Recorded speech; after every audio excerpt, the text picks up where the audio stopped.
The rescue teams arrived before sunrise, their flashing lights cutting through the heavy fog that rolled across the cold Atlantic shoreline. Pieces of twisted metal were scattered along the rocks, washed in by the restless tide. At first glance, it looked like a tragic aviation accident, another small aircraft lost to bad weather and mechanical failure. But within minutes, something felt wrong. There was wreckage. There was fuel residue. There was even a partially burned flight bag. But there was no body. The aircraft had departed from a small regional airport just hours earlier. The pilot listed on the manifest was Daniel Mercer, a 38-year-old commercial charter pilot known for his calm demeanor and spotless safety record.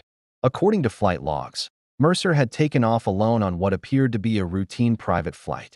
The distress signal came abruptly, just 12 seconds long, before disappearing completely. Then silence. Authorities initially treated the incident as a fatal crash. The ocean had swallowed countless aircraft before. It wasn't unusual for remains to be lost to the water, but one investigator wasn't convinced. Detective Laura Bennett stood quietly near the crash perimeter, studying the debris pattern. A veteran investigator specializing in transportation-related cases, she had seen enough stage scenes to recognize when something didn't align. "The spread is too clean," she muttered. Normally, a crash at this angle would scatter debris across a wider area. Instead, the wreckage looked almost placed. Within hours, aviation officials began reconstructing the flight timeline. Radar data showed Mercer's aircraft dropping altitude, but not rapidly. It descended gradually, almost controlled, before disappearing from tracking systems. That wasn't typical of mechanical failure. Then came the first unusual discovery. Divers recovered part of the cockpit instrumentation panel nearly half a mile from the main debris site. The component showed signs of manual removal before impact. It hadn't broken off, it had been detached. Someone had tampered with the aircraft. Meanwhile, investigators began reviewing Daniel Mercer's personal background. At first, everything appeared normal. Mercer had flown professionally for over a decade. Colleagues described him as disciplined and precise. He had no history of violations, no criminal record, and no known conflicts. But financial records told a different story. Over the previous 8 months, Mercer had accumulated significant debt, far beyond what his salary could support. Credit accounts were maxed out. 2 loan payments were overdue. And a recent transfer showed a large withdrawal made just 3 days before the flight. Detective Bennett leaned closer to the report. The withdrawal hadn't been made in cash. It had been converted into cryptocurrency. That detail shifted the tone of the investigation. Financial stress alone didn't prove anything. But when combined with missing aircraft parts and a body that couldn't be found, the pattern began to form a troubling possibility. Then came another development. Airport security footage surfaced from the night of the flight. The video showed Mercer walking toward his aircraft with a small black duffel bag. That wasn't unusual for a pilot. But what happened next caught investigators off guard. 23 minutes later, after the aircraft had supposedly departed, another figure appeared near the same hangar. The person wore a hooded jacket and carried what looked like a second bag. The timestamp matched the period when Mercer's aircraft briefly disappeared from radar before reappearing. It was as if the plane had landed again, but no official landing had been logged. Detective Bennett requested expanded radar analysis. What they found changed everything. The aircraft had briefly descended below radar coverage for nearly 8 minutes before climbing again, just long enough for an unrecorded landing on a nearby private airstrip. Now the case was no longer a simple aviation accident. It was becoming something far more deliberate. Investigators located the private airstrip just outside a coastal industrial zone. It had been inactive for years, officially closed after ownership disputes halted operations. But recent tire marks told a different story. Someone had used it. Inside a small abandoned hangar, officers discovered faint footprints and fresh oil residue. Near the back wall lay a torn piece of fabric consistent with aviation uniforms. But the most shocking discovery came moments later. Hidden beneath a loose floor panel was a sealed waterproof container. Inside were 2 items, a burner phone, and a passport. The passport didn't belong to Daniel Mercer, but the photograph did. The name printed on the document read, David Lawson. Detective Bennett slowly closed the folder. The wreckage in the ocean suddenly made sense. The missing cockpit parts made sense. The unlogged landing made sense. Daniel Mercer hadn't died in that crash. He had staged it. But one question remained. Why? And more importantly, where was he now? As investigators began tracing the burner phone activity, one outgoing message surfaced, sent just 40 minutes after the staged crash. It contained only 4 words: Phase 1 complete. And when authorities traced the destination of that message, they discovered something even more disturbing. It wasn't sent to a random number.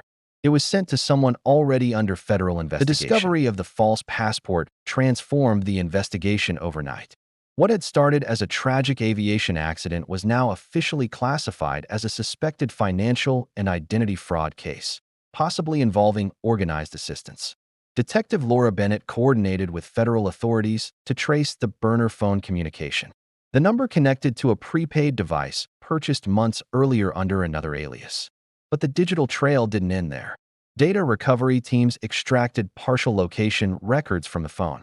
One coordinate appeared repeatedly in the days leading up to the staged crash, a marina located nearly 200 miles south of the crash site. Investigators moved quickly. Security footage from the marina revealed a man matching Daniel Mercer's build arriving 2 nights before the flight. He wasn't alone. Standing beside him was an older man later identified as Victor Hale, a financial consultant already under investigation for offshore asset concealment. Now the case had escalated. Authorities suspected Mercer hadn't simply faked his death to escape personal debt.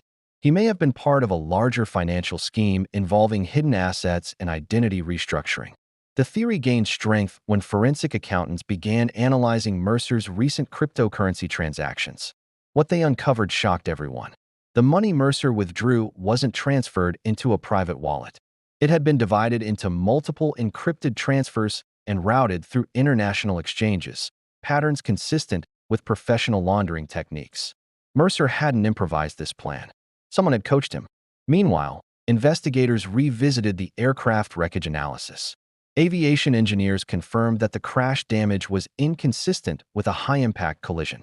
Several structural components appeared deliberately weakened prior to impact, suggesting the aircraft had been remotely guided or intentionally ditched at low altitude. The wreckage had been staged to look catastrophic, but it wasn't. Then came another twist. Immigration authorities flagged a passport scan at a small airport in southern Europe under the name David Lawson. The photograph matched Daniel Mercer. The timestamp? 32 hours after the staged crash. Mercer had successfully left the country, but investigators weren't ready to close the case. Instead, they expanded the search internationally. Working with financial crime units overseas, authorities tracked additional crypto transfers linked to Mercer's accounts. The funds were being moved again, slowly, carefully, through digital wallets designed to obscure origin trails. But Mercer made one critical mistake. He accessed one of the wallets from a public internet connection. That single login provided investigators with a geographic region, a coastal city known for offshore banking and private aviation traffic. The search narrowed, and then came the breakthrough. Local authorities identified a short-term apartment rental under the name David Lawson. Surveillance teams confirmed that Mercer was still there, alive, careful, and unaware that investigators were closing in. But before they could execute an arrest, Mercer vanished again. The apartment was empty. No luggage, no devices, no trace. Only one item remained behind: a handwritten note. For words, "This wasn't my idea." Detective Bennett stared at the message longer than anyone else. Because suddenly, the case wasn't about one pilot trying to escape debt. It was about someone else, someone pulling the strings. And if Mercer had truly been working under instruction, then the real mastermind was still out there. It took nearly 6 months before Daniel Mercer resurfaced. Not through surveillance, not through financial tracking, but through a mistake. Authorities intercepted a communication between Victor Hale and an encrypted offshore account tied to Mercer's funds. The message referenced a scheduled transfer and a meeting location. This time, investigators moved faster. Mercer was arrested at a private airfield while attempting to board a charter flight using his false identity. For the first time since the staged crash, he was in custody, and the world finally began to hear the full story. During interrogation, Mercer remained silent for hours. But when confronted with the note recovered from his apartment, "This wasn't my idea," his composure cracked. Mercer admitted everything. Yes, he had staged the crash. Yes, he had altered the aircraft. Yes, he had assumed a new identity. But he insisted the plan had not originated with him. According to Mercer, Victor Hale had approached him nearly a year earlier after discovering his financial troubles. Hale offered a solution, a way to erase debt permanently.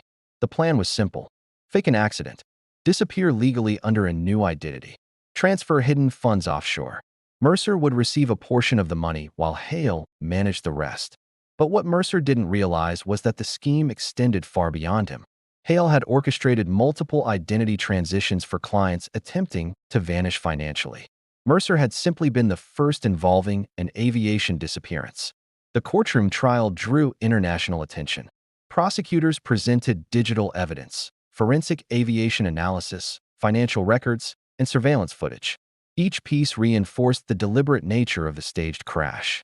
But the most powerful moment came when Mercer himself testified. He described the fear, the pressure, and the realization that once he disappeared, he had lost control of his own life. The jury deliberated for 3 days. The verdict was clear. Daniel Mercer was found guilty of fraud, identity falsification, and obstruction of federal investigation. Victor Hale faced even heavier charges connected to financial conspiracy and international asset concealment. Yet even after sentencing, one detail continued to haunt investigators. Authorities never recovered the full amount of cryptocurrency moved during the operation. Some funds remained missing, locked somewhere within encrypted networks beyond recovery. And years later, financial analysts occasionally detected small transactions connected to the original wallets, just enough to suggest that someone somewhere still had access. The Daniel Mercer case became one of the most unusual fraud investigations in modern aviation history, a reminder that sometimes the most convincing disasters are the ones carefully designed, and that even when someone tries to disappear, the digital world remembers everything. If you thought this case was so shocking, the next story is even more unexpected. Subscribe now to our channel so you don't miss it.